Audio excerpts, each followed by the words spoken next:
Baik, selamat pagi teman-teman. Hari ini Senin tanggal berapa nih ya? 13 ya?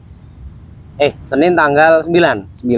Tanggal 9 Januari 2023. Kita berjumpa lagi bersama channel Payung University. Ini hari ke berapa Bang kita naik sepeda? Kalau saya keempat. Oh iya, berarti saya udah kelima saya. Karena kemarin Bang Rahmat ada kegiatan di Bandar Lampung. Teman-teman, kali ini kita akan ngebahas tentang ekoliterasi. Ekonya ini ekologis ya. Kita pakai rompi nih. Rompi ini rumah buku. Rompi rumah buku. Jadi karena Bang Rahmat ini kan punya kampung buku. Ya, sebenarnya kampung buku berada di lingkungan Payungi dan sudah ada beberapa tempat bacaan lah istilahnya di lingkungan kampung buku. Nah, di rumah buku ini khusus Bang Rahmat sendirilah rumah buku. Jadi rumah buku Rahmatul Ummah buku. Ya kan? Ya kan? Dan pas namanya itu pas itu loh. Jadi memang begitulah cara branding ya.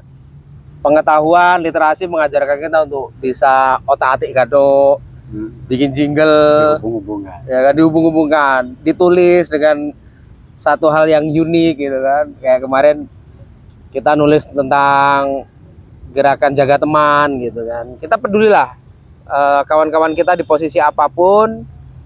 Yang diupayakan adalah tetap ada interaksi, tetap ada sebuah obrolan sehingga kita sama-sama bisa saling menjaga. Jaga teman itu bukan hanya persoalan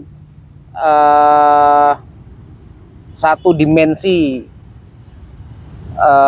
satu dimensi orang di bidang apa, tapi tentang bagaimana kita menjaga diri dan menjaga lingkungan kita untuk tetap bisa ada tukar gagasan, tukar pengetahuan. Tidak boleh membiarkan orang-orang itu berjuang sendirian di level manapun kan gitu.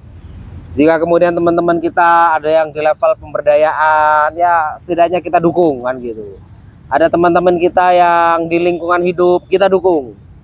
Misal dia bikin bank sampah, dia kemudian memperjuangkan lingkungan supaya lebih ekologis, dia bikin kampung agro, kita dukung.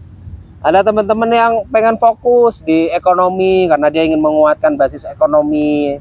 Bagaimana kemudian jaga teman itu juga mendukung, tapi kemudian juga jangan sampai mengorbankan sisi-sisi misal lingkungan hidup. Jadi bagaimana juga atas dasar menyamakan persepsi bahwa pengetahuan itu memang harus dipertemukan, didiskusikan, maka jaga teman itu kemudian bisa hidup. Pun dengan yang di politik misal, teman-teman ada yang berjuang bahwa oke, kota ini butuh kebijakan, kota ini butuh gagasan untuk memberikan pembelaan terhadap ruang-ruang publik yang memang harus digunakan sebaik-baiknya untuk kepentingan masyarakat. Maka kemudian kita juga harus mendukung. Misal kok ada alih fungsi lahan, ya mestinya kita juga harus jujur mengatakan oh itu salah gitu. Meskipun itu kawan kita, ya kan? Meskipun itu orang yang kita kenal, saya selalu berani untuk mengatakan oh itu keliru, harusnya itu tidak diuruk misal gitu.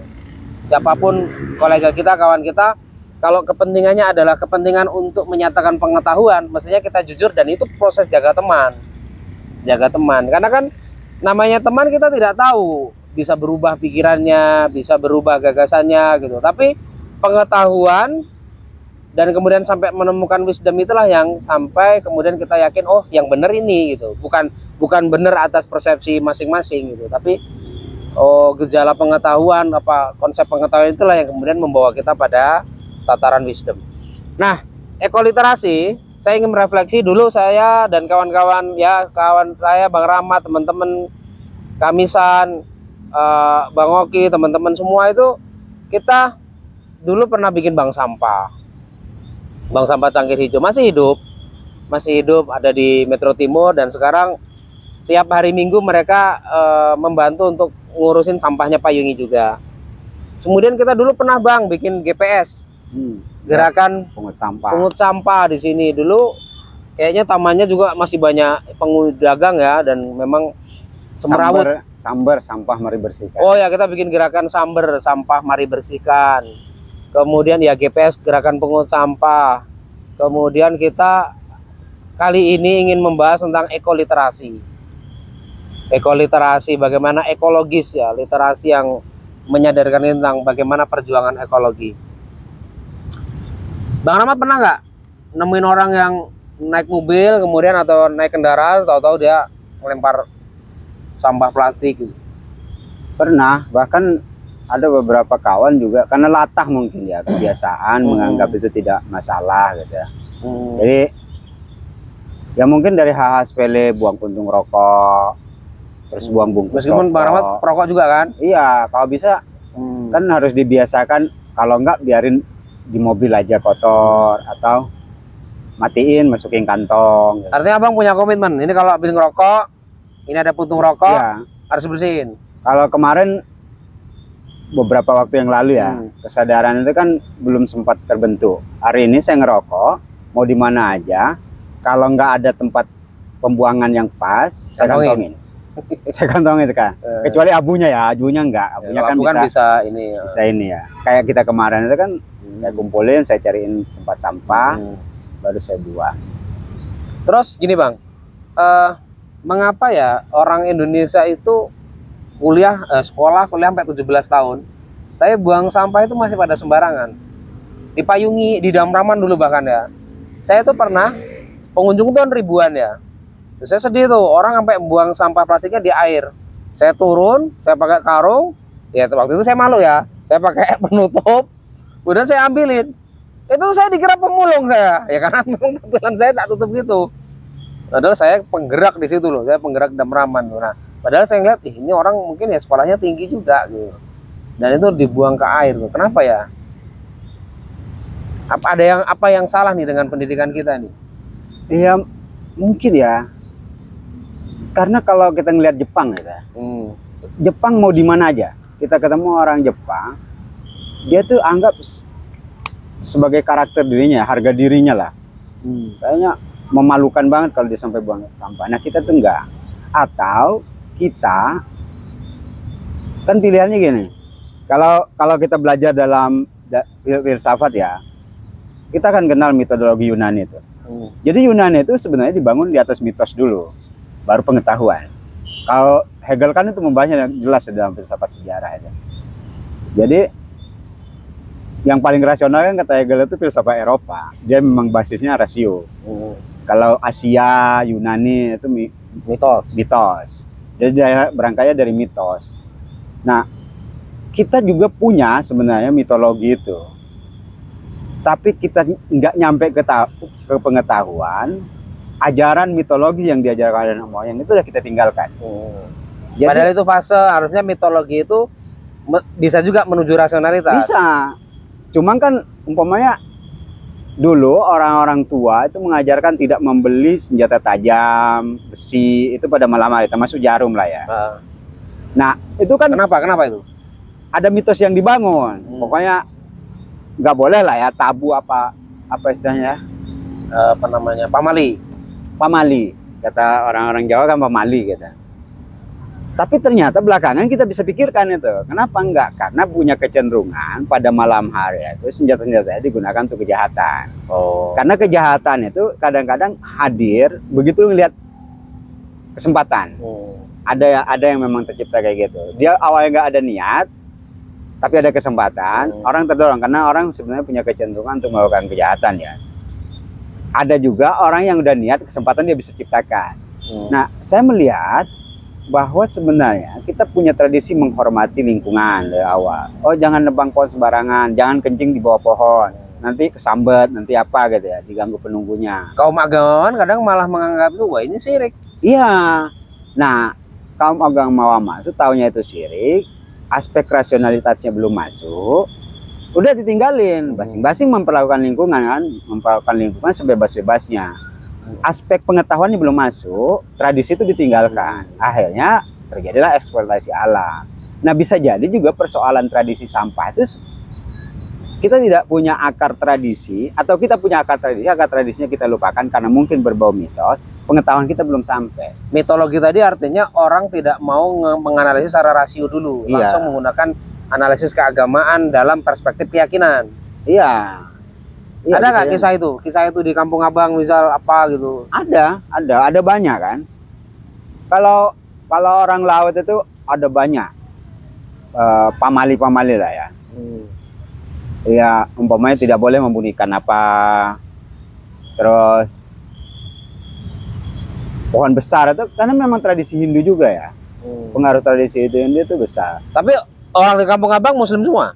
Sekarang Muslim semua. Dulu ada yang non Muslim? Enggak, dari awal Muslim kalau semua? saya tahu Muslim semua. Tapi kepercayaan animisme begitu Masih. Islam masuk itu masih. Jadi umpamanya lewat pohon besar anaknya sakit. Oh ini diganggu penunggu pohon. Mereka ngirim sajen. Artinya memang beragama Islam masih secara proses ya, masih Iya. campur.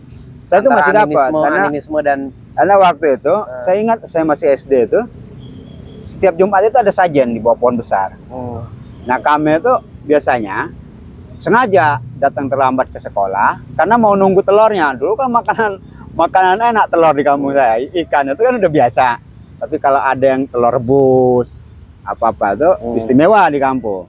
Jadi karena kita jarang makan telur, seringnya makan ikan. Begitu kemudian ada sajen, kita tunggu. Jadi kalau orang mau udah ngirim sajen pagi-pagi Jumat itu, kita udah nyumput di balik-balik pohon. Nah begitu orangnya pulang, sajennya kita ambil telurnya ya. Karena tapi itu kan kepikir tuh. Gizi, perbaikan gizi juga. Iya. Jadi kepikir sama orangnya dimakan penunggu pohon itu pada kita yang makan. Jadi saya tuh udah memang terbiasa nggak percaya sebenarnya yang kayak gitu. Tapi apesnya begitu kemudian masuk bahwa perilaku itu dirasionalisasi, maksudnya nggak masuk akal lah kalau ada penunggu pohon. Gitu. Tapi ada beberapa yang ditinggalkan soal ikhtiar baik merawat pohonnya. Jadi nggak begitu dia ditinggalkan tidak lagi dianggap keramat, gitu, dia ditebangin. Jadi kadang-kadang pendekatan kaum agamawan ini, oh gara-gara pohon ini nih orang sirik gitu, habisin pohon ini gitu. Pulau Abang tuh luasnya berapa tuh? Pulau apa namanya? Kalau Sapeken itu luasnya sekitar 2 kilometer paling keliling ya. Dari Sumenep 12 jam. 12 jam. 12 jam ke Pulau Sapeken. Pulau Sapeken dikelilingi oleh pulau-pulau, termasuk pulau saya itu Pulau Saur sebenarnya. Enggak gini. Pulau Sapeken, Pulau Saur, macam-macam itu lingkungannya ya air. Ya, laut. Iya, laut. Kalau terjadi tsunami? Nggak mungkin. Ya, mungkin aja. Kalau Sapekennya mungkin enggak ya, karena dia di tengah. Dia dikelilingi oleh pulau di kota kecamatan. Pulau-pulau. Tapi kan pulau-pulau yang Abang mau dari Sapeken ke Saur nyebrang lagi? Nyebrang lagi setengah jam. Buset. Nyebrang lagi setengah jam. Berarti anak laut beneran Abang nih ya? Enggak benar. Hidup di laut. Terus airnya asin dong? Asin, dan itu hanya beberapa pulau yang punya air tawar. Jadi nggak semua pulau itu punya air tawar ya. Air tawar itu artinya memang gali. Bisa diminum. Nggak dapat air tawarnya gali. Iya, gali. Padahal sekelilingnya laut. Laut. Nah, pulau saya termasuk yang pulau saya itu punya air tawar. Terus Pulau Paliar. Nah, rata-rata pulau yang punya air tawar itu yang rimbun, yang punya pohon-pohon besar, yang agak masih pegunungan, agak bukit gitu. Nah sekarang ya kan mungkin dulu ada pohon besar, pohon besar itu ada pohon besar banget. Ya mungkin lebih besar lah dari tubuh ini, gede. Pohonnya gede banget karena dia tuh puluhan tahun ya. Meter ini lebih gede lagi. Lebih gede lagi. Ratusan tahun. Ya, kalau dari awalnya ratusan tahun. Tapi dia menjadi pohon gede itu karena saya itu nggak. Awalnya pohon mangga. Waktu saya kelas 1 SD itu dia pohon mangga. Dia datang burung bawa makanan itu tumbuh. Apa itu jadi akar apa dahan kayak yang di tempat gelantungan Tarzan itu. Nah dia makin padat. Oh, udah kayak ini ya, udah kayak pohon beringin. Iya, jadi padat itu. Jadi udah berisi, nggak lagi kayak tali. Jadi udah utuh jadi pohon, jadi papan. Nah dulu itu, wow, gede banget lah. Gede. Mungkin sama dengan lingkarannya ini ya. Atau bisa jadi dengan lingkaran terluar gedenya. Karena kita teriak dari samping ini nggak kedengeran Dari sebelah sana. ke sebelahnya. Kalau dirangkul berapa orang lu? 10. Oh lebih. Lebih. Gede banget ya. Gede banget. Efeknya apa 20 aja bisa. Pohon itu Nah, saya dianggap tempat jin. iya, tempat jin, ada naga lah, apa macam-macam lah di situ keyakinan itu ya. Mitos. Nah, kaum agamawan menganggap itu sumber kesirikan. Kan? Ini nggak dihabisin akar, ini dia menganggap itu akar kan. Padahal kan akar kemusyrikan itu cara berpikir. Cara berpikir, bukan pohon itu. Bukan pohon. Nah, ini yang sebenarnya nggak nyampe kan. Nggak nyampe. Soal cara pikir. Dihabisin pohon ini tetap percaya dengan hal-hal yang gaib. Yang batu tahayul. Aja, batu kayak ponari aja juga jadi. Dia tetap. Ya, betul. Namanya kan dia menciptakan jimat masih melihara umpamanya kan. Akhirnya ditebang juga bang. Akhirnya tebang dan itu berbulan-bulan ya.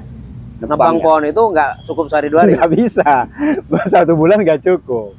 3 bulan. 3 bulan, waduh, 3 bulan. Jadi ditebang ya tuh. Itu pun dipilih orang yang memang berani ya, berani nekat lah kira-kira ya. Atau bisa jadi juga punya ilmu yang bacaan-bacaan yang mengarah pada sirik juga kan. Bisa juga malah ini bang, dia orang yang nggak percaya itu, orang yang pikirannya udah rasional, tapi dia tidak menimbang soal literasi, eko. Enggak. Menurut saya juga bukan rasional karena saya tahu kan. Enggak, maksudnya gini, dia nggak menimbang, gini aja, efek setelah itu pohon ditebang ada nggak ke lingkungan tempat lingkungan abang? Setelah pohon ini ditebang, banyak banget lah. apa? Tumbuhan sekitar tandus, kering ya. Air jadi agak asin, terutama kalau lagi air laut pasang. Oh, tadinya yang sumur-sumurnya itu pada tawar? Iya. Karena jadi kampung saya ini tempat beberapa pulau yang sekitar sebelah barat. Bentar bang, Steve Jobs. Siap. Ya nggak apa-apa, kita lagi ngonten ini. Saya doakan jadi Steve Jobs. Oke. Lanjut bang. Jadi kan, hah? Apa? Inovasinya aja. Siap. Kalau akhlaknya tetap Islami, Iya. ya kan? Ininya Steve Jobs. Ya. Iya. Siap. Lanjut. Jadi kan, kalau saya sih cara berpikirnya gini, bukan soal kemungkinan juga, udah pastilah keyakinan saya bahwa akar pohon besar ini itu bisa menahan air. Artinya air laut itu yang tadinya mau ke daratan itu? Iya, kan memang kan akar pohon itu menyimpan air kan. Akar pohon pengetahuan kan mengajarkan kita begitu kan. Jadi ini kan pasti banyak pohon gede kan. Jadi saat air laut pasang, ini kan juga ngedorong. Ada stok air di sini yang logika air apa? Bukan logika air, apa namanya ya? Hukum airnya kan mengalir ke dataran rendah kan. Jadi dia pasti agak mengalir ke laut kan. Jadi air pasang itu ketahan karena dia ketemu. Sama-sama nahan kan, kedorong kan. Air lautnya saat pasang itu kan naik. Artinya dia kedorong, ketahan lah paling minimal kan, sama-sama bertahan. Maka dia berpengaruh masih menjaga soal air sumur. Makanya dulu ya menurut saya tuh biasa dulu minum air sumur itu ya langsung dari sumur dan segar ya. Kalau sekarang nggak berani. Artinya dulu orang nggak sakit perut. Enggak. Bahkan bukan saat air mineral itu udah masuk ke kampung ya.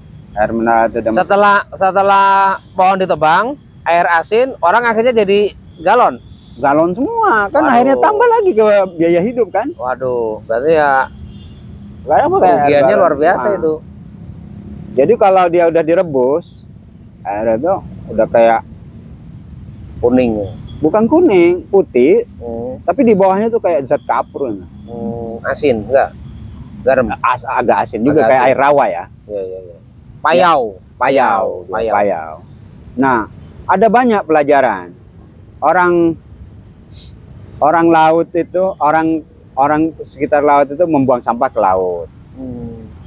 Jadi ada banyak pelajaran ya soal bagaimana alam memberikan peringatan.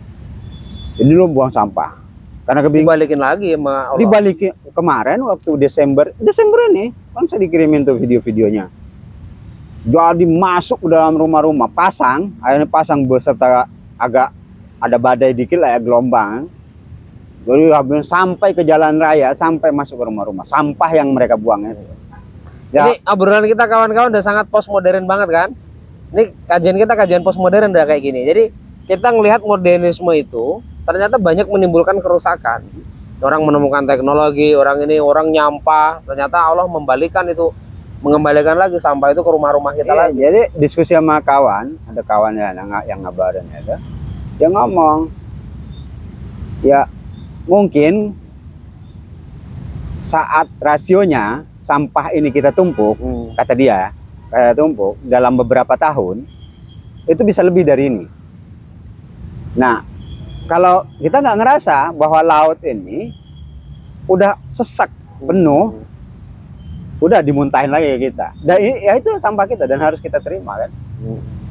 Nah itu kan alam bukan lagi mengajarkan, memberikan peringatan, marah dia kan. Dan keliru seperti W.S. Rendra mengatakan bahwa ini bencana. Iya. Ketika kita pedih kita anggap bencana. Ebit yang benar. Ya kan, padahal itu bukan bencana. Kata-kata W.S. Rendra itu bukan bencana. Kesedihan itu bukan bencana. Itu memang ulah kita juga sebenarnya. Ulah kita lah. Ulah kita. Banjir, orang nanamin sawit terlalu banyak, monokultur, kemudian air tidak bisa diserap. Karena kan kita butuh hutan untuk menyerap itu. Oh ya, kemarin pagi saya nonton Bahasa Diman. Diundang juga ke Kick Andy. Dan dia itu dianggap gila. Kenapa? Bukit yang tadinya orang nebangin pohon macam-macam karena ya kebutuhan ekonomi, tandus, nggak ada air bukit. Sekarang nggak ada air kampung itu. Nah, Bahasa Diman itu udah berpuluh-puluh tahun, mungkin udah 30 tahun lebih, dia nanamin pohon yang tidak ditebang orang, pohon ringin. Pohon beringin, Bang.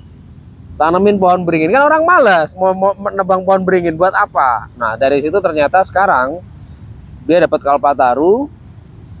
Dia dapat banyak sekali lah apresiasi dari warga. Mulai muncul mata air dan airnya tuh lebih seger dan bisa diminum langsung. Dan dia sudah bisa menyelamatkan air untuk persawahan warga sekitar 5 desa. 800-an rumah warga yang memang punya pertanian, terus berapa ribu kakak yang memang hari ini kebutuhan airnya tercukupi. Itu gara-gara satu orang namanya Bahasa Diman, yang dia bukan siapa-siapa, tapi kalau dia punya duit dikit, dia akhirnya tuker tuh. Dia kan pembibitan cengkeh ditukar sama bibit beringin. Nah dari bibit beringin itu kan dia gak dapat duit, tapi dia setiap hari sampai dimarah-marah istrinya. Nah uang lauk akhirnya kan keambil. Terus akhirnya saya bilang di grup, karena itu kan di-share sama Tommy di grup WA grup kami di Payungi itu. Ternyata tidak butuh pintar. Bukan itu pintar. Ternyata tekun saja sudah cukup. Belum sampai pintar aja udah bisa melakukan perubahan. Kan sebenarnya kita tidak perlu banyak teori itu. Perlu ketekunan, perlu kesadaran. Belum sampai tahap pintar pun kita sudah bisa memanen apa yang sudah kita lakukan. Apalagi udah orangnya tekun, cerdas pula. Ya kan, kalau orangnya tekun tambah cerdas kan kayaknya perubahannya pasti lebih tuh. Nah yang Padang kayak tadi yang pintar nggak cerdas, nggak tekun, ya kan? Iya. Karena kita nggak sabar gitu. Karena kita nggak sabar, kita pengen semuanya serba cepat. Di WA harus cepat dibales, ya kan? Semuanya harus serba FYP, harus viral. Jadi kadang karena kita pengen viral, kita pengen cepat teknis, karena teknologi membawa kita harus serba cepat. Kita jadinya nggak sabar menikmati proses. Sehingga pembahasan kita tentang ekoliterasi itu bagaimana wawasan kita tentang lingkungan itu makin terkikis karena kepentingan ekonomi. Iya. Jadi kan ada dua kan pelajaran akhirnya ya yang bisa kita petik dari perilaku Bahasa Diman dan perilaku membuang sampah sembarangan. Karena kita ini warga kota, kadang-kadang juga jengkel. Jadi orang kota ini nggak pernah berpikir bahwa sampah dalam sebulan itu 100 ton lebih per bulan di kota ini ya? Per hari di kota ini. Banyak juga Bang ya? Per hari kota ini. Ini data lingkungan hidup ya, yang kemarin saya baca ya. Jadi orang ngebayangin soal itu belum dihitung busa ya, dari sampah makanan, warung-warung macam-macam itu aja ya. Sampah yang kita pungut, yang di petugas kebersihan yang pakai seragam kuning itu membersihin setiap hari, sampah yang kita buang dikumpulin.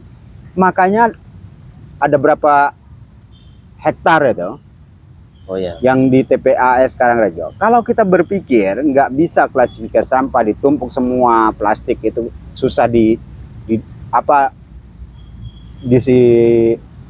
dihancurin sama tanah itu kan susah benar. Dia bisa sampai 30 tahun baru ini ya.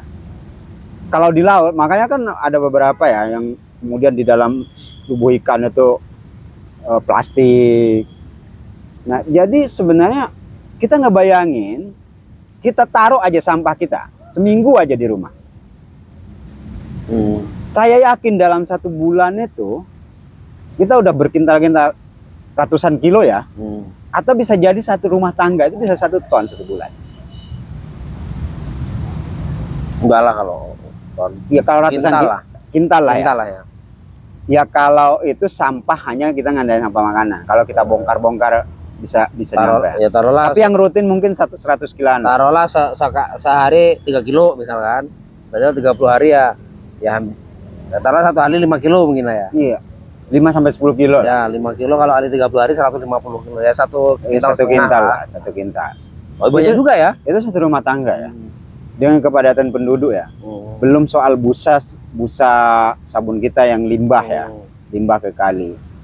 Terus orang yang punya anak bayi, popoknya dibuang ke saluran air. Oh ya, awal-awal dulu kan waktu Pak Wadi habis dilantik kan Kadis LH juga nangkepin orang ini nih, yang buang sampah di pinggir sungai itu, di pinggir perbatasan. Nah, kita ini kan karena paling bawah, sering macet tuh di belakang rumah saya kan. Popok. Kan.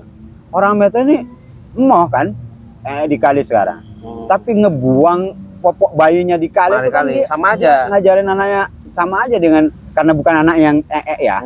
Yang di kali dia yang ngebuang. Itu sama aja dia yang di kali. Ya kan ngebuang tainya di kali kan. Nah, makanya saya bilang apa yang kita tabung terhadap alam ini, itu yang akan kita tuai. Mbak Sadiman itu menabung pohon. Menabung pohon yang bisa menampung air, maka orang dapat air bersih. Orang menabung sampah, maka dia akan tambah sampah. Bencana itu kan. Yang kita sebut bencana tadi kan. Ya sebenarnya bencana kita lahir, kita yang buat. Bisa kita sebut bencana, tapi bukan alam yang memang itu hukum gitu. Hukum bahwa apa yang kita beri itu yang kita terima gitu. Itu hukumnya seperti itu. Jadi kalau kita menabung kebaikan terhadap alam, kita akan mendapatkan lebih dari kebaikan yang kita beri kepada kata alam. Siapa hutan tidak membuat orang sejahtera ya. Mbak Sadiman membuktikan itu kan. Iya. Kembalinya air bahkan lebih jernih. Kemudian persawahan muncul. Sekarang jadi wisata tuh Bang. Cuma dia dibikin undang-undangan ke atas sampai 1000 undang-undang dia sendiri tuh Bang, orang gila. Bayangin aja Mbak Sadiman, makanya saya katakan kebaikan apa yang kita beri kepada alam, maka alam akan memberikan lebih besar dari kebaikan yang kita kasih ke dia. Nah, Mbak Sadiman nanam pohon. Mbak Sadiman bukan hanya dapat pohon, dia dapat kerimbunan, dia dapat kesejukan, dia dapat air yang bersih. Dan bukan hanya dia. Jadi Mbak Sadiman sendiri yang berbuat, tapi orang banyak yang dikasih sama alam. Iya. Nah, bayangin kalau semua orang melakukan hal yang sama dengan Mbak Sadiman. Ada banyak stok kebaikan yang alam akan berikan pada anak cucu kita. Kan? Nah, yang harus dipikirin oleh kita ini kan kalau baca Dunia Ana, Justin Gardner itu, ada kekhawatiran besar di situ. Karena Ana, dalam buku itu kan ada Ana sebagai nenek, ada Ana sebagai cucu. Jadi kita kan khawatir, ada banyak bukti hari ini soal binatang, hewan-hewan yang berterbangan. Kita udah susah menunjuk anak kita kan nanya, burung yang kayak burung tekukur itu yang mana ya? Gitu. Burung ini yang mana ya? Udah bingung kita menunjukkan. Dulu mungkin burung tekukur itu ya berkeliaran. Bisa jadi juga di sini. Di kampung saya aja dulu, burung tekukur itu hinggap di dahan-dahan kelapa. Sekarang juga udah mulai langka. Nah, ada kekhawatiran, kalau di buku ya kekhawatiran. Jadi kita hanya bisa menyetelnya lewat gambar, menunjukkannya lewat gambar, menunjukkannya lewat video. Akhirnya kesadaran bahwa kita bukan pemilik alam. Ini ada titipan dari anak cucu kita, tidak terbangun. kalau kita nggak berpikir maju ke depan, makanya dalam hukum lingkungan itu kan ada tanggung jawab antar generasi dan intra generasi. Ada tanggung jawab sama satu generasi, ada tanggung jawab dengan generasi setelahnya. Nah, prinsip hukum lingkungan ini kan harus menjaga itu juga. Tapi kan itu hukum yang dibuat di atas kertas, jarang juga ditaati. Nah, menurut saya kalau semua kita orang tua tidak sadar itu, resiko itu akan, kalau kita tidak mendapati kesulitan hidup karena memperlakukan alam secara tidak baik, maka anak kita yang akan mendapati. Dan ini efeknya juga pada kualitas hidup ya. Iya. Mungkin sekarang orang sering sakit-sakitan, dikit-dikit benar, masuk angin, flu, penyakit aneh-aneh, pola makan, penyakit aneh-aneh. Belum lagi pestisida di makanan. Hampir enggak ini lagi kan. Di Metro ini ada sebenarnya 2 kampung yang sebenarnya perjuangannya ke agro ya. Ya mungkin banyak lain lagi lah. KWT-nya jamur sawah itu bagus tuh. Indah, bisa dipanen, orang kalau mau butuh sayuran dia ambil, dia kasih duit ke KWT. Di Kampung Lebah, di RW 8 dekat Payungi, kita ngedorong Kampung Lebah itu ya harus nanam-nanam AMP dan macam-macam vegetasi tanaman yang untuk makanan lebah. Di Kampung Pengangguran, selain nanam anggur, teman-teman tuh yang dahsyat, mereka mengambil sampah-sampah makanan dari rumah makan, dari buah-buah yang busuk, mereka ngembangin maggot. Sekarang setiap 2 hari sekali mereka panen 50 kilo. Satu saat kita nanti sepedahan ke sana lah, pagi-pagi kita nengok maggot. Dan maggot ini kalau basah masih panen biasa itu dia 7.000 per kilo, tapi kalau dia kering 50-an ribu lah. Nah sekarang kalau per 2 hari sekali mereka panen 50 kilo, berarti 2 hari sekali mereka dapat 350.000 tuh teman-teman di Kampung Pengangguran dengan budidaya maggot. Saya berapa kali juga dikirim beras organik sama Pak Ipul. Itu ya berasnya enak, berasnya memang dari, karena beliau punya peternakan sapi, dia nggak pakai banyak pestisida, dia nggak pakai pestisida, dia udah bisa katakan 70% 80% organik lah. Terus kemudian mereka juga ada kebudayaan kayak brokoan ya. Jadi kalau anak sapi lahir dia makan cendolan. Kemudian mereka ada festival tanam padi. Nah, di tengah kota yang makin sumpek seperti ini, kita butuh ngedorong tuh. Kita mendorong teman-teman tetap bicara sesuatu yang ekologis untuk kepentingan kota. Jadi semakin kita memperhatikan lingkungan, sebenarnya kehidupan kita juga makin tenang. Bayangin kalau taman ini gersang. Dulu, saya sepakat nih, dulu ini warisannya Mbah Pairin ya. Jadi dulu ini banyak sekali pedagang dan semrawut dulu di sini nih. Rumputnya bahkan nggak hidup. Nah, sekarang taman ini benar-benar kita nikmatin. Pedagang ya tempatnya pedagang. Kalau nggak mau dagang di sini ya pindah ke Nointan mana. Karena kan jangan sampai ruang terbuka hijau jadi tempat berdagang. Ini warisan yang menurut saya penting. Dan kalau kata Pak Eko Prawoto, sebenarnya kota menginvestasikan bikin taman seperti ini habis miliaran, itu tanda kota merindukan desa. Bayangin di desa itu banyak sekali ruang terbuka hijau, pohon-pohon masih asri, di Damraman misal, ke sana itu masih banyak. Cuman sayangnya kata Pak Prawoto, yang terjadi di desa itu tidak ada kegiatan. Sedangkan di kota itu banyak kegiatan, Bang. Jadi yang harus dikembalikan di desa adalah kebudayaan. Karena apa? Tarian itu berasal dari desa. Iya. Kuliner tuh banyak kan dari desa. Bahkan musik tradisional desa dulu. Nah, yang terjadi sekarang desa kehilangan kebudayaan. Maka kemudian kenapa ekoliterasi ini menuntun kita untuk melihat lebih jauh bagaimana literasi bisa kita menggunakan untuk kacamata menganalisis persoalan-persoalan ekologis. Seperti di Kampung Barama tadi. Pohon kalau dilingkerin orang 10 aja nggak nyampe bisa tembus ya, dikelilingin orang itu, ditebang sampai 3 bulan nebang pohon itu dan airnya jadi asin. Padahal tadinya pohon itu tawar banget. Tawar, orang bisa minum enak lah. Dan sekarang karena air itu di sekelilingnya adalah air laut, pohon nggak ada, jadi akhirnya langsung jadi asin gitu. Betapa ekoliterasi ini mendorong kita untuk semakin sadar masih banyak hal-hal yang perlu kita perjuangkan, termasuk di persoalan ekologis lingkungan hidup. Ini belum dosa-dosa pejabat-pejabat kita nih yang punya ratusan ribu hektar sawit. Ya, ada pejabat menteri kita yang punya tambang batu bara. Haji Isam itu anaknya sudah punya kekayaan 46 triliun, bayangin kemarin berita-berita itu. Ya, saya kira ini persoalan Indonesia lah ya. Bagaimana ternyata setiap hari kita kehilangan 4 kali lapangan bola. Karena apa? Hutan-hutan Kalimantan ditebangin. Apalagi proyek IKN nanti ini jelas mengorbankan lingkungan dan sebagainya. Sekian teman-teman tentang ekoliterasi. Sampai jumpa lagi. Salam payungi.